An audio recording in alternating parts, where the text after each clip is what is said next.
I've made this happen because I believed in it. Faith is such a powerful word. I call faith, that use it as an acronym, as finding acceptance in the heart. And for me, that's just about being able to meet yourself with grace and love for where you are. And from that place, going out in the world and trying to be your best in any moment. You are now listening to the podcast where authors inspire listeners to become authors, the Going North Podcast. I'm your host, certified self-leadership trainer, best-selling author, and book enthusiast, DomBrightmon. And you're going to be listening to a different author that will inspire you to join the business of immortality, known as authorship. Now let the fun begin.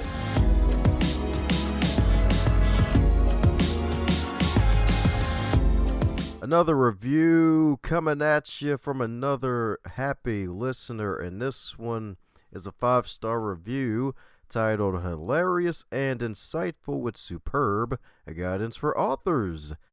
And it's a 5-star review. Oh yeah, I said that already. Anyways, they wrote, DomBrightmon is a very funny guy and sharp as a tack. His guests are impressive and the guidance shared is priceless. Great podcast for authors. And that was from Being Space. That's their username, all the way from Great Britain.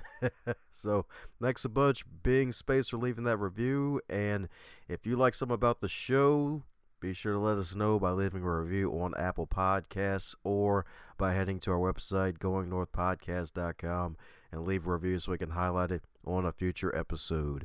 Now let's get on with today's episode.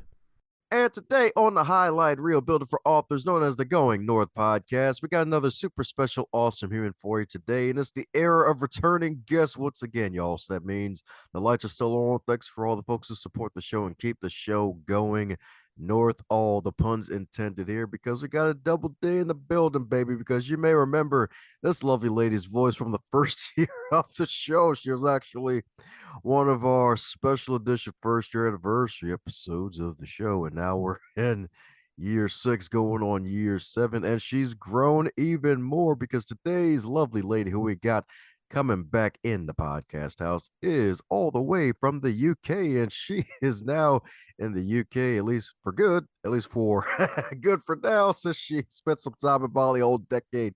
But she's a lovely mom. She's also a spiritual coach and a death doula. So let's give it up for the lady with the voice of 1,000 angels, the lovely, delightful, and delectable, if I say so myself, Dee Delaney. How you doing today, Dee?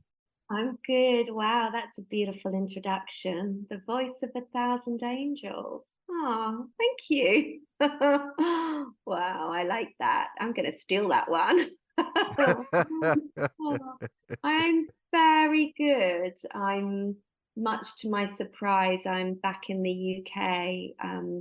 You said in your introduction that I'd been on this spiritual quest across India and Bali and France, and I'd spent 10 years in the East with my little boy or more over the years. And I actually never imagined I would be back here. But 7 years to the date, when I left on the 22nd of March, 2015, I find myself on a plane coming back to the UK and wondering, oh my gosh, what on earth am I doing?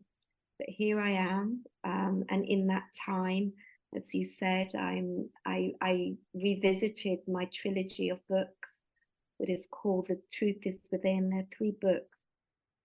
I kind of talk about my quest, and when I came back to the UK, I realised I needed to go back into the books and relook at myself with new eyes and a fresh perspective of what I'd learned in my time overseas. That's what I'm talking about, indeed. That's what I'm talking about, indeed. So, my goodness, I know family probably brought you back to the UK, but was it something else that brought you back to the UK as well, since you're probably enjoying your time in Goa and other parts of Asia? Yeah, I was in Bali during COVID, and I loved it there. I renovated a house and I thought I was going to stay. My son was at school. But you're absolutely right. It was the Bali, the island itself, locked down and nobody could come and go.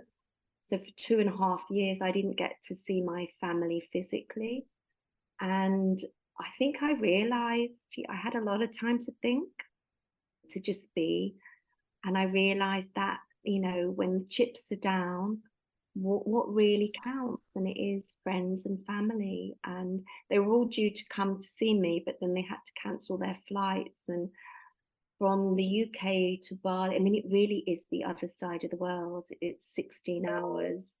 And I think I just realized that what mattered most to me was family. And I really wanted to spend time, I think, in these changing, shifting landscapes, because the world's quite challenging now for everyone. I think we're all going through something. And I thought, well, who do I want to be with and who can I help? And it's my friends and family over this side of the water. So feet firmly on the ground now. And I think it was all part of the divine design, to bring me back home to the heart, to healing, but also home to the people I love the most. So I'm talking about indeed, because home is definitely where the heart is indeed, definitely indeed. And probably got the soul, the real side of people, or at least I guess in a way, the dark side of people, thanks to this wonderful, not so wonderful pandemic that we got out of. It hopefully doesn't come back for another 80 plus years, if not 100 plus years, like the good old flu from the 1920s. So, my goodness, what has the pandemic taught you so far? What would you consider your two big lessons learned from that time? Well, for me, I took it as an opportunity to go in. I think what I observed is, I observed of myself and with everyone around me that we all have coping mechanisms, don't we? We all default in times of trouble to maybe our old ways of being. So some people will get aggressive, some people will become fearful, some people will want to help others. And for me, I really took it as an opportunity to go in deep into my own soul and look deeply at myself, and I really sat on the inner planes, of my reality, and and kind of used it as the sitting in the silence, in the quiet, and I used it as a way to evolve myself. So it was, for me, it was a real privilege. I wasn't frightened at all. I actually had an amazing, beautiful experience. But at the same time, I could see how living in Bali, many of the beautiful local people lost their businesses and their livelihoods. So I tried to help. I mean, that's my true nature. Is, I was in a privileged position. I had money, I had my health, I wasn't frightened, and so I could be there to help others. And that was a really lovely thing to do. And they were also, the Balinese people were wonderful, wonderful, wonderful to the people like me who stayed behind, because many expats in the early days, where it was all terribly confused and nobody really knew where this thing was going, many people left. So they were so grateful for those who had the Western dollar in their pocket, people like me who stayed behind and were able to help. That's what I'm talking about indeed. It's always great to have those wonderful helpers indeed. That's right, indeed. That's right, indeed. So speaking of helpers, I heard the time actually helped you to revisit your fabulous trilogy, and you actually polished up books 2 and 3 even more. So Yeah, my goodness, what was that process like with going back and changing up some things? really painful, to be honest. It was like a kind of an itch that you have to scratch, but you kind of thinking, why on earth am I doing it? Like opening Pandora's box, because I had really thought that I had left the past behind. But as I started to turn in on myself and look at myself, I was working on my consciousness and shifting my ground. And I kind of realized that I had written book 2 and 3 from a place of love and a place of knowledge, but I hadn't lived through many of the experiences. There was more to go. They were not done with me. The books, just so to tell your sort of listeners, I never set out to write this trilogy of books. The story, rather briefly, is I was 41 when my husband died suddenly, and then my another partner died, and another friend died, my father died, and my husband's best friend died. So in the space of 6 years, 5 men in my life died, and it was a lot of grief in my world, and my kind of whole world started to spin out. I gave up my job in the BBC, and I trained as a yoga teacher whilst looking after my 2 small children.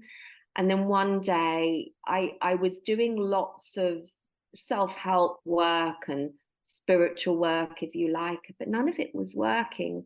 And I just kind of fell to the ground and went, I can't do this anymore. And I committed to sit in silence every day for a year. And that's when I started to reconnect with my heart, or with my essence, or my soul, or this inner voice within. And it was from that point, that was in 2015, that my whole life started to change. And I gave up my charmed life in the West. My little boy and I, we moved to India, to Goa, to start a new life. And I thought, that's it, I'm going to stay in Goa. But when I moved to India, it was almost like I started to transform. And this is when the 7-year quest started, and people would show up in my life. And I was writing this book, and it was the most bizarre experience, because people would almost show up giving me the next chapter, the next part of the story, and the next part of the story. And it eventually turned into this trilogy, which is the story of the awakening of the soul, and a step-by-step guide to how you can transform yourself from the inside out. But at the time, I thought I was just writing a book for my son about his daddy who died. And then 7 years later, I came back to the UK, almost like, I don't like to use the word reborn, but like a different person, and wanting now to share the story with the world again, but from I guess a clearer space, a happier place. I'm happy again. I always knew on that I was just trying to get back to that place of just calm peacefulness inside that I had when I was married. It's actually interesting. It's like, oh yeah, you always set out on a journey, and then it's like, oh yeah, this book's gonna be one thing, and then nope, turns out to be another. What comes out of it? Indeed, indeed. So I guess now with the second edition of the trilogy, is there anything you wish you would have done differently now with the new knowledge that you have now that you wish you would have done the first time around when you launched your books? You know, that's a really good question. I still have the dream of, I think any aspiring author has, of getting a publishing deal, turning it into something. I've had to really sit with myself and go, why are you doing this? And the truth is, I was doing it for me, and my books are successful because I'm happy again, and I really have got peace with my story. And if nobody reads my book, then that's fine, because actually it's worked its magic on me. But actually, I was quite frightened, because the second book is called Dying and the Art of Being, and it looks in some detail at the death and dying process. And I never wanted to really, spend a lot of my life working with people who are dying. But everybody I meet all over the world, I always get the call, it's women, often young women, who have tragically lost somebody, a child or a husband. They find me, they come to me, and I can help. So that's beautiful. That really is beautiful. My friends say to me, "Can we leave the dying behind now, Dee? We've had enough of that." and Yeah. because it's such, it's such an honorable thing to be able to be with somebody when they die. And I think in many ways I had to overcome my fears of death. I had a near-death experience myself when I was in Bali, where my consciousness kind of went back to source, and I stood with myself in that moment, and I knew, oh my gosh, I could die. This is it. So it's been interesting. Would I have done anything different? Gosh, I would have. I've been stubbornly directing, they have to be a certain way. And actually, these books now are better because I let people help me. I had to learn that. I had to learn how to open myself up to allowing others to help me. The covers, my friend Patricia Frieda, who's a fine artist in Austria, created the new covers for the second editions, and they're just beautiful. And I had to step back and allow her to create this vision, which I could never have done myself. So yeah, and of course I'd like a publishing deal if there's anybody out there. But I'm okay. I have to have faith, Dom. I think, like we all do. I've written them for a reason, and I believe in myself, and the rest will come. Hey, I hear you. I hear you indeed. 'Cause, hey, ain't nothing wrong with the original covers. I mean, I'm a fan of both the current and the original. With you being on the cover for obvious reasons, I'm a fan of the original too. But hey, it's all good. Comes with the territory indeed, and having a wonderful artiste to handle the designs makes it even better too. And then especially with book number two with the theme of dying, it's like, all right, cool, we need to put black on this cover here. That's the new cover though, Dying and the Art of Being, is actually my favorite. I just find that mesmerizing, that new image that she's created. And I knew Patricia from Goa, and I love her art. And I remember dreaming, oh my God, I'd love to work with her one day. And she was thinking the same thing. And we just connected on WhatsApp. And I kind of dared to ask the question. And she said, "Of course, my darling, I feel I should work with you." So it was a synchronicity. And, my books are all about the nature of reality and how we create our lives. And, I try to show people that we create our lives from the inside out, not the outside in.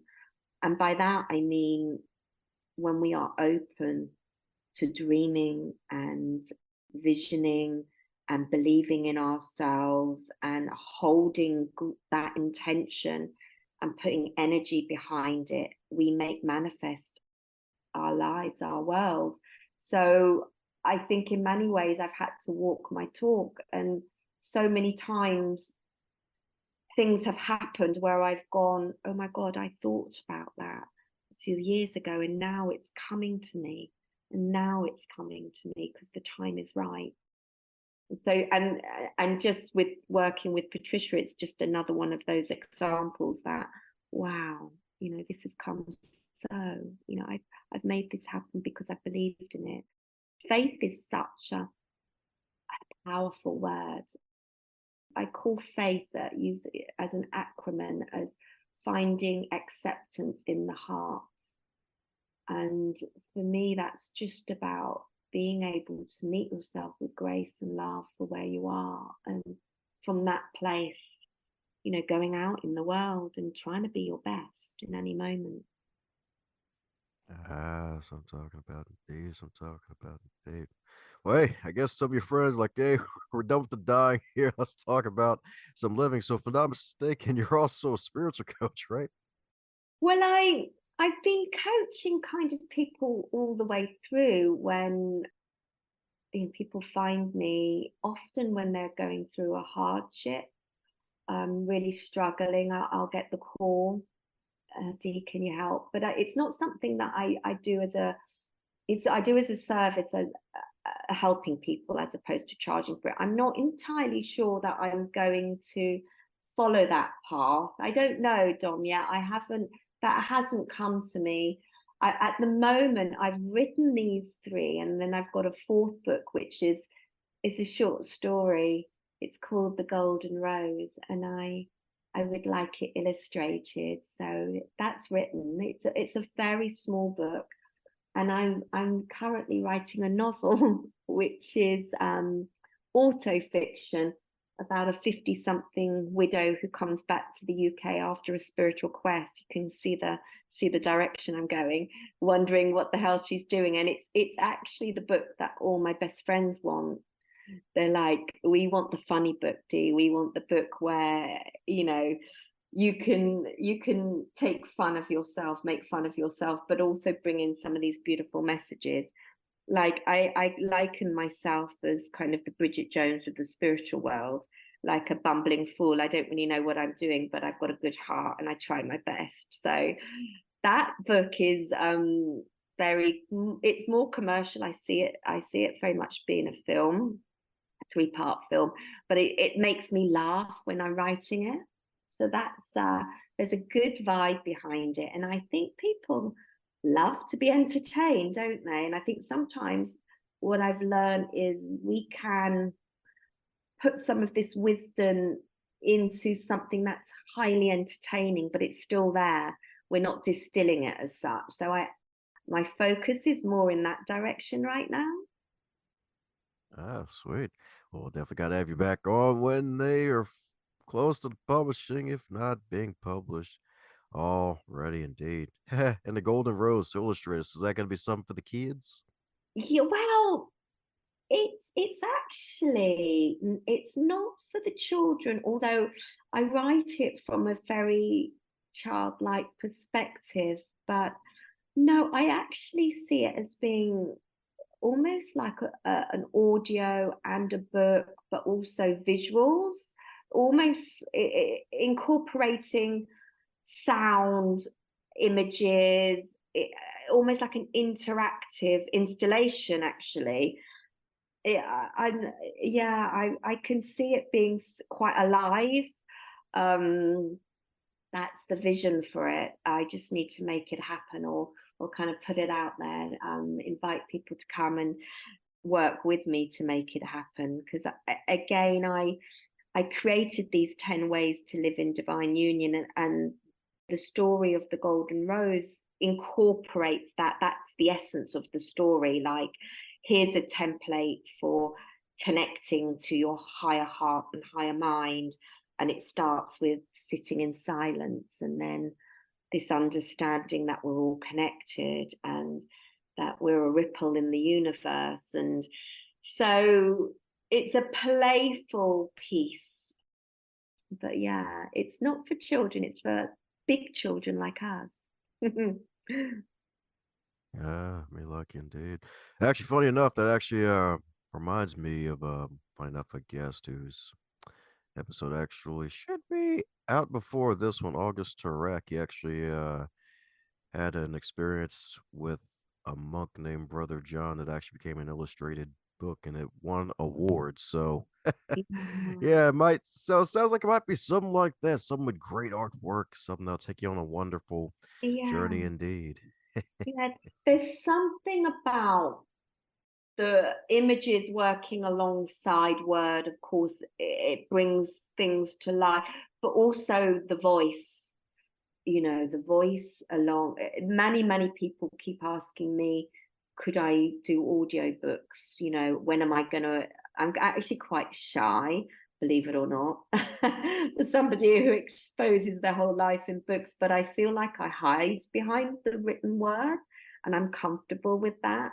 But I have had many people ask me, please, would you do audio books? Because it's your voice. There's something about your voice that we really connect to. And I think that's why obviously podcasts are incredibly popular now. People like I don't know if are you finding that people are reading as much as they used to, or are you finding that people prefer to listen to the spoken word? Definitely listen. I mean, there's still readers out there. I'm a big reader myself. I mean, well, this show's probably proof of it, but yeah, a lot of folks like there's still readers out there, but like the audio folks are always like, "Hey, when's the audio coming out?" And Yeah, like, "Hey, I've been telling you this for years. You got a beautiful voice, so it's like, of course, we want to hear you on audio, especially since it's your story to boot, and probably dozens of other books probably want you to." Read for them because hey, the thing is, like, not only is it good for those who are on the go and doing chores around the home and want something to listen to in the background, but hey, there could be folks who may be blind and folks who may have bad eyesight where they can't read as long as they would like to. And it's like, hey, if they can hear it too, that also gives them another option where it's like, all right, I can get the voice. And if it's your books and your voice too, it's like, all right, I get the essence of the author and what they were intending and how to sound. So yeah, definitely. Definitely. So stop playing around. We're waiting. We want to get D in our ears even more. yeah.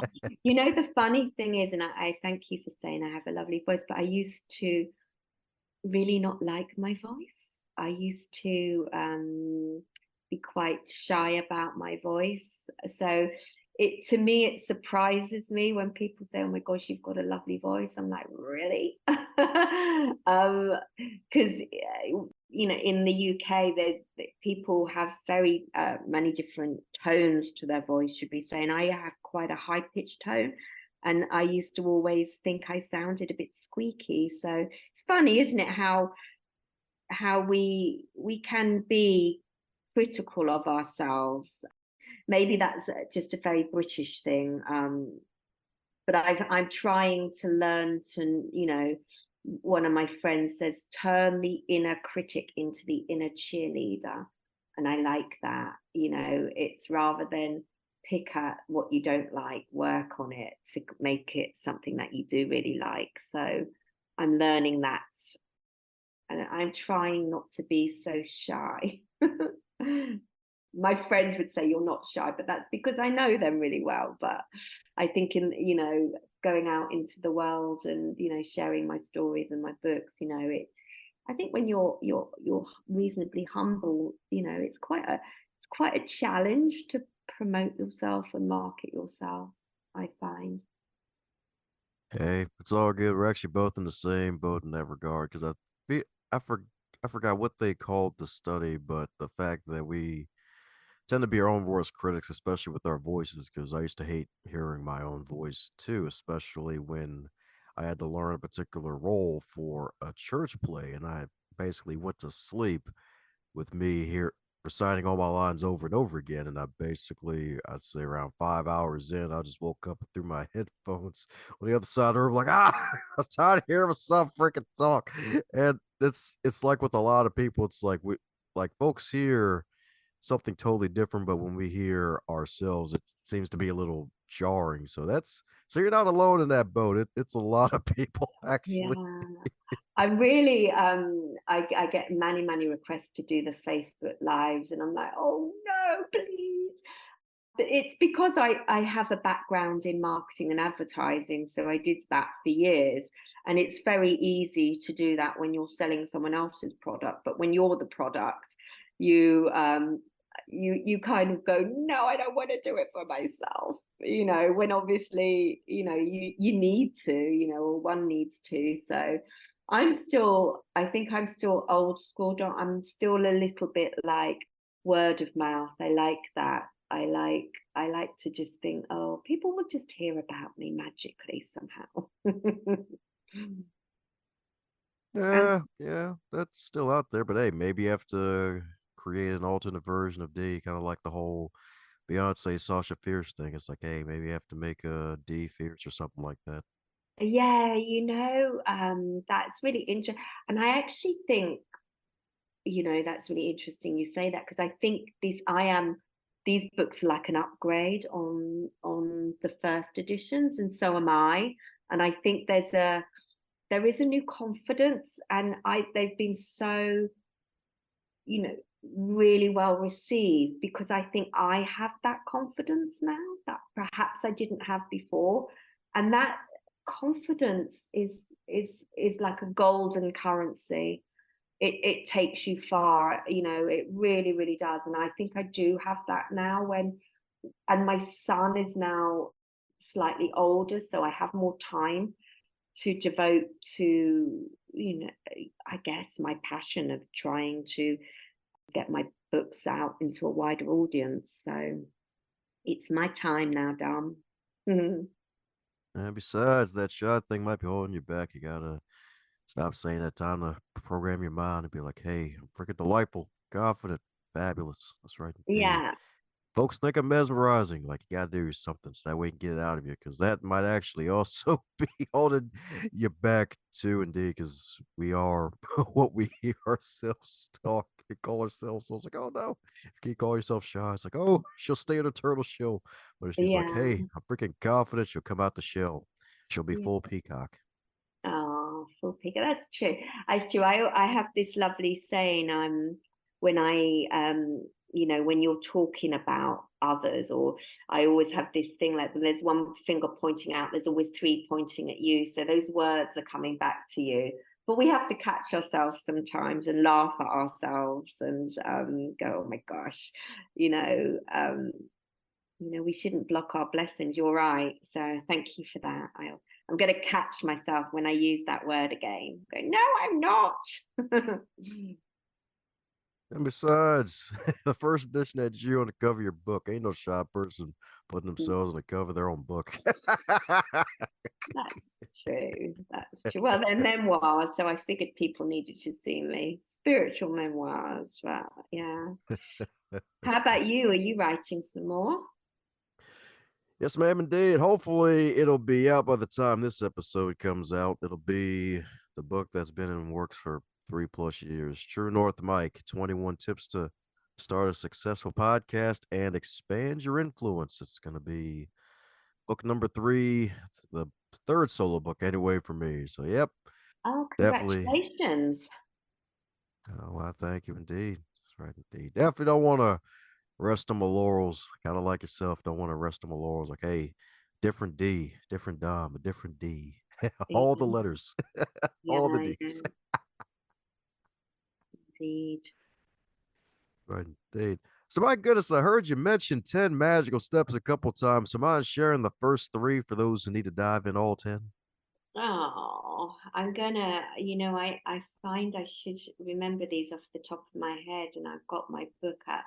So it's called 10 Ways to Live in Divine Union. Um, Sit in silence and hear the sound of the soul. Listen to the one who is in control. Let your heart be your guide. The wisdom of the universe is inside. Be the best that you can be, for it's only in the moment that we truly see. I am outside looking in. Life is an illusion. There is no sin. You are a ripple in the universe, creating each moment for better or worse. Your purpose on earth is to love without remorse and to bring this wisdom back to source. Hidden behind the stories we tell is a magical love, and it's under your spell. The alchemy of suffering is not what it seems. It's an invitation to step into the heart and live your dreams. Judge not by right or wrong. Let love be the essence in every song. And truth cannot be known. It is ever changing and not ours to own. Woo-hoo-hoo. That's what I'm Mm. talking about. I know. Do you know when they came through, that's kind of like the whole summary of everything that was I've written about. And when they come through, I mean, I just cried. I was like, where the hell has that come from? Who wrote that?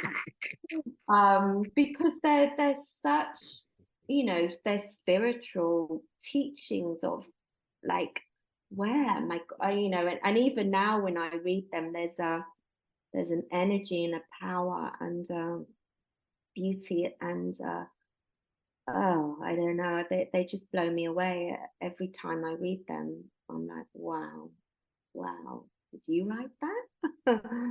But I kind of believe that there was something outside of me that brought them to me to share, you know, as a template to connect people back to the goodness that's inside their hearts when we're kind of lost and we've lost our way and we perhaps cannot see beyond some horrible story outside. They're like they build on each other. So if life is kind of challenging, you know, well, stop and sit down and just take 5 minutes and allow yourself to connect to your heart and allow whatever's there to guide you from there. You know, just try to be your best each day. You know, understand that there's more to life than what meets the eye. And, you know, so it goes on. They're like my guiding. Every time I find myself at a crossroads, I come back to these now and I go, okay, you know, go back to your 10 ways and find yourself where you are and do the next right thing and the next right thing and you'll be just fine. Mm-hmm. Sweet. That's what I'm talking about indeed. That's what I'm talking about indeed.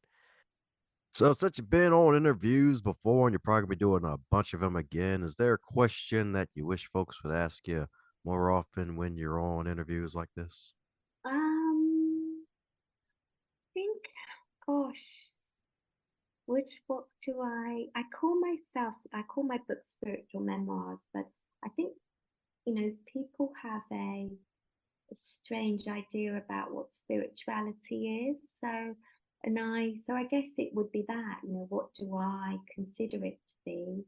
You know, and it's nothing like the commercial stuff that we see. I just think, so what does it mean to be a spiritual person? I think it just means to be good, you know, somebody who cares, somebody who's good. It doesn't, and authentic, you know. So I think there's that, you know, I don't like all the labelings and I don't follow, you know, any religious dogma or, you know, way of being.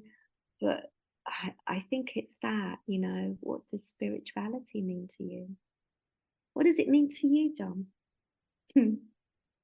Yeah, well, what it means to me is realizing that we're spiritual beings and you're doing what you can to live that out the best way that you can and make sure you honor your creator in the process.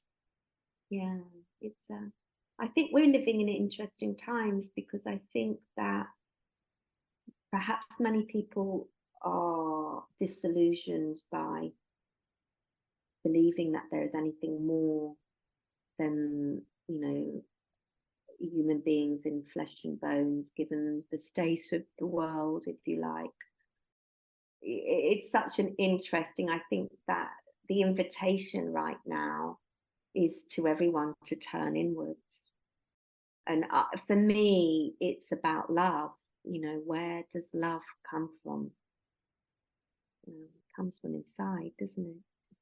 It doesn't come from outside, it's inside everybody. And when we connect to that, and there are many octaves of love, and then we start to see a connection. It's the glue. I always say love is the glue that holds everything together. And because we are all capable of love, we are all capable of seeing the goodness and the love in each other, even when we're perhaps not behaving well.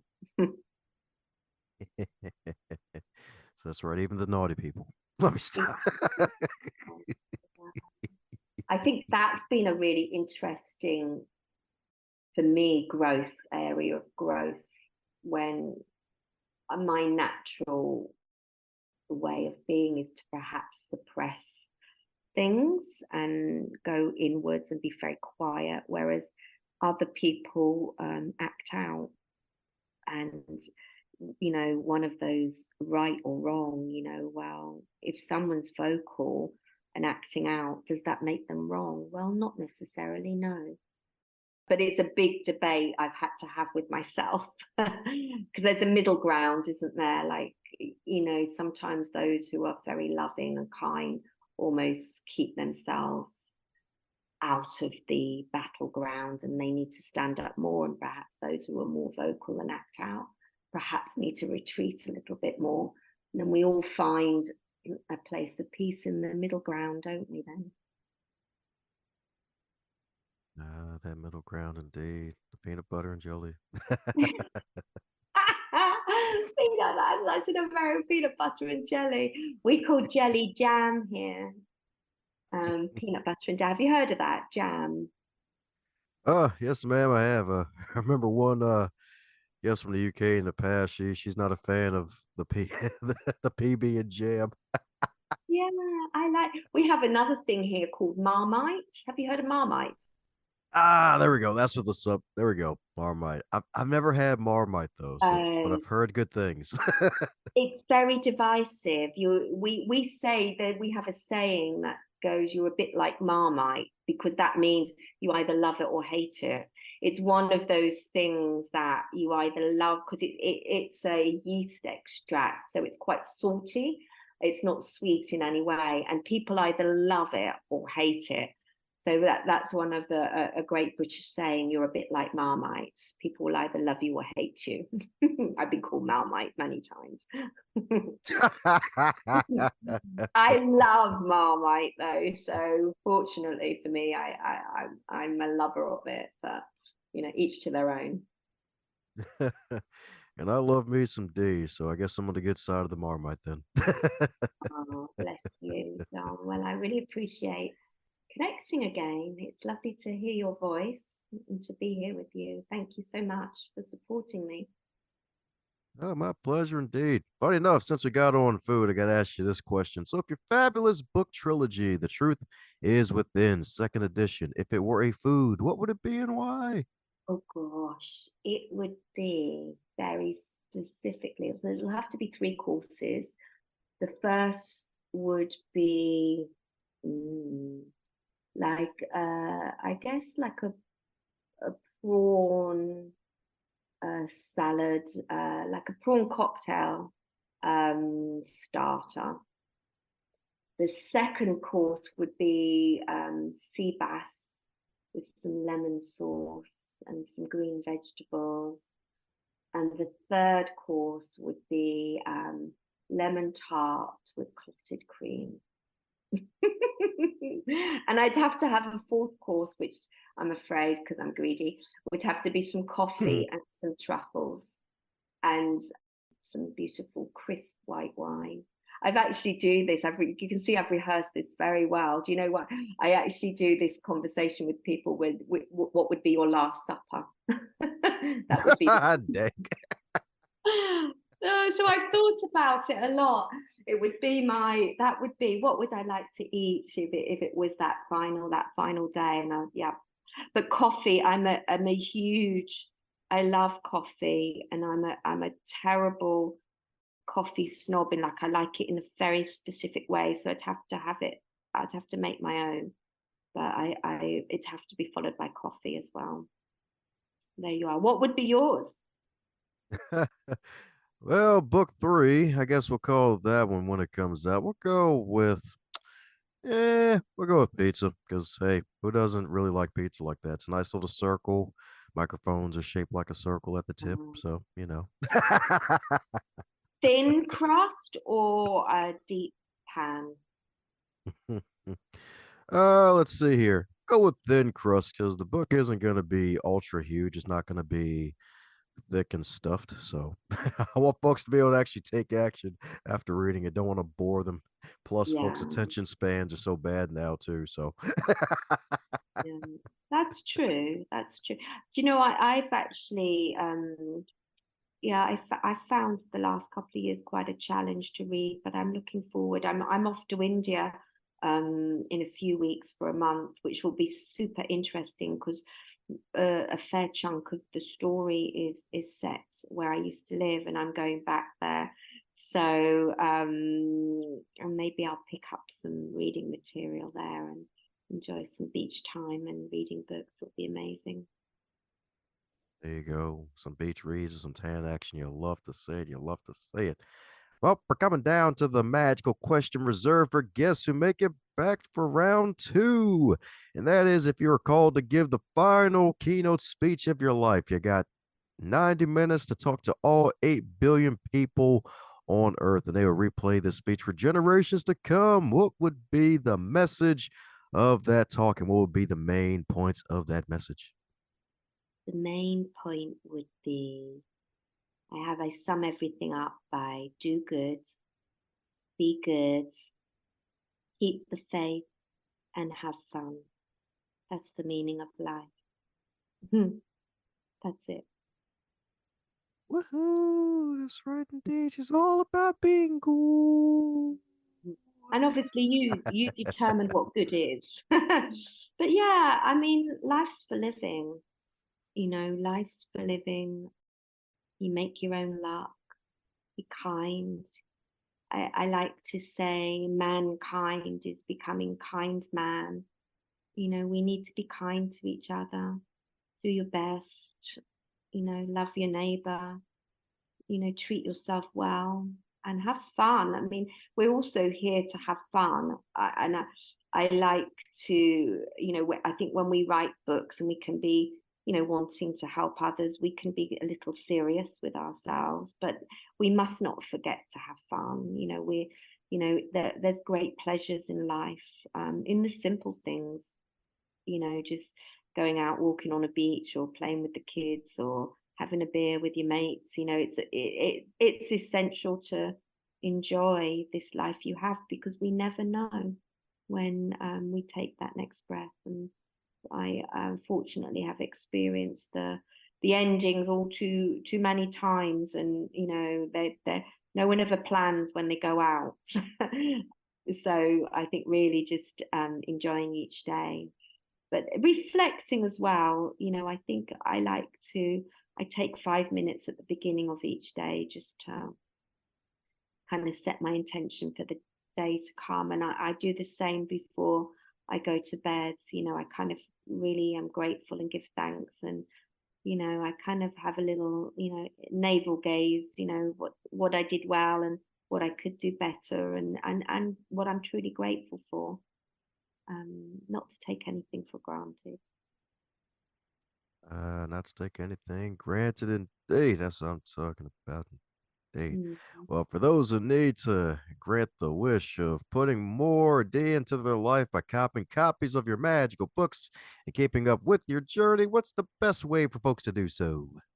So Amazon, our beautiful friends at Amazon. So if you just put in Dee Delaney author, and The Truth Is Within, you can get the trilogy, 3 books together at a discounted price, or buy them individually.